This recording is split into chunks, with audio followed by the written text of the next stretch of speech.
Donc, après d'avoir écouté tous les jours les informations, les médias internationaux et les médias marocains,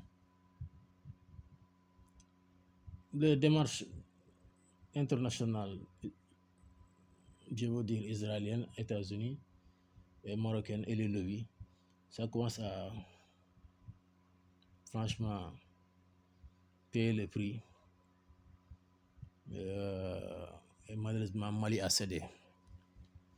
Moi, en tant qu'un Sénégalais, franchement, un jeune qui inspire un jour de faire partie de ces jeunes qui peuvent amener son pays ou bien son continent le plus haut niveau, au sommet plutôt, là où les pays les plus développés au monde, là où ils sont, parce que c'est là-bas où se trouve la place du Sénégal et la place de ce continent.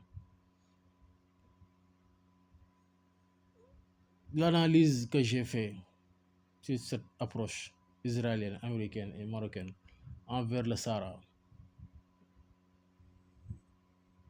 j'ai compris avant ces démarches que la démarche marocaine n'est pas seulement marocaine, il est 100% international, il est 50% israélien, 50% états-unien.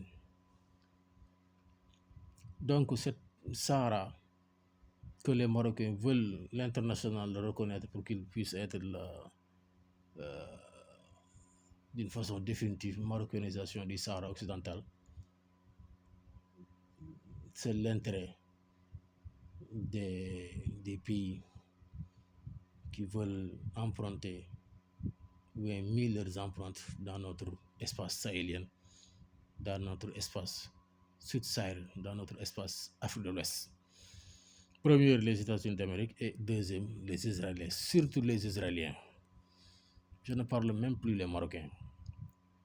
Eux, voilà, tu entends seulement leur nom, mais au fond de ce dossier, ceux qui pilotent le dossier, ce n'est pas du tout les Marocains, c'est les Israéliens et les Américains qui pilotent ce dossier Sahara occidental, qui veulent le marocainiser pour avoir une base arrière au niveau de notre espace sud-sahélien, de notre espace Afrique de l'Ouest. Et ça, moi, en tant que Sénégalais, je ne l'accepte pas. Et j'ai très bien compris pourquoi, qu'est-ce qui se passe. Pourquoi les Marocains n'ont rien dans ce truc? Parce que nous comprenons que moi qui vous parle, que j'ai très bien compris et après mon analyse, je vois que ce n'est plus du tout le roi Mohamed VI qui dirige le Maroc. Je l'avais expliqué pas très longtemps et je n'arrête pas à le croire. Et je peux vous le démontrer tous les jours. Chaque vidéo que je fais, je peux vous le démontrer. Je vais le démontrer encore une fois de plus. Parce que en tant qu'un chef de l'État dans un pays, dans un état de droit, dans une république, si le chef de l'État n'a plus les facultés, les bases de facultés qui lui permettent d'être au courant de tout ce qui se passe dans son pays, d'être informé, d'avoir la capacité de décider, de réfléchir, de faire des analyses et décider, si un chef de l'État ne peut plus assumer ses responsabilités, il n'a plus les capacités de diriger le pays, il ne dirige plus ce pays-là. Et le roi Mohamed VI, que Dieu le protège et le donne encore une bonne santé, une longue vie, ne dirige plus le Maroc parce que tout ce que je viens de citer un par un, Mohamed VI n'a plus ses facultés de l'assumer. Donc il ne dirige plus le pays, ça fait pas mal de temps. À cause de ça, il y a le début de cette semaine ou bien la semaine passée, nous avons vu son fils, le prince héritier, il commence à le préparer d'une façon un peu accélérée pour lui donner le trône. Voilà les raisons. Il est en train de battre le retrait pour laisser son fils. J'espère qu'il a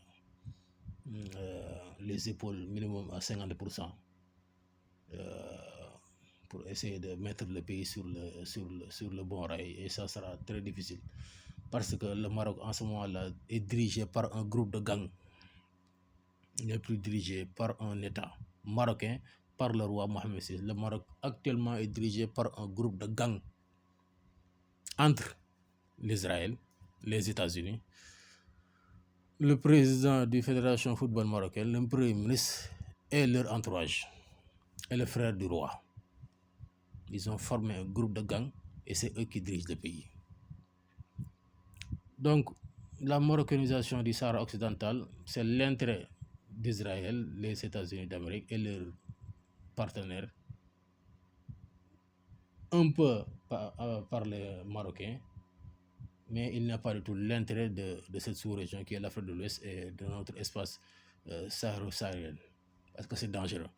Pourquoi? Parce que nous ne voulons pas que le Mossad s'installe, s'implante dans notre espace sud-saharien ou Afrique de l'Est. C'est là où je parle, en tant qu'un Sénégalais qui essaie d'assumer ses responsabilités. En tant qu'un citoyen, un citoyen africain, sénégalais, bien sûr, qui doit veiller sur la stabilité et l'intégrité de notre continent, sur notre espace Afrique de l'Est, avec toutes ces tensions géopolitiques qu'on est en train de vivre qui sont tellement agitées. Donc nous ne voulons pas laisser, nous ne voulons pas que les Israéliens, ni les Américains, ni le Maroc partagent le Sahara occidental par l'intérêt des Israéliens ou les Américains pour affaiblir et accaparer les ressources et affaiblir notre capacité économiquement et défensivement et accaparer notre terre. Parce que nous savons très bien que si les Israéliens s'implantent dans un espace pour leur faire quitter là-bas, il faut une 3e guerre mondiale ou une 4e guerre mondiale.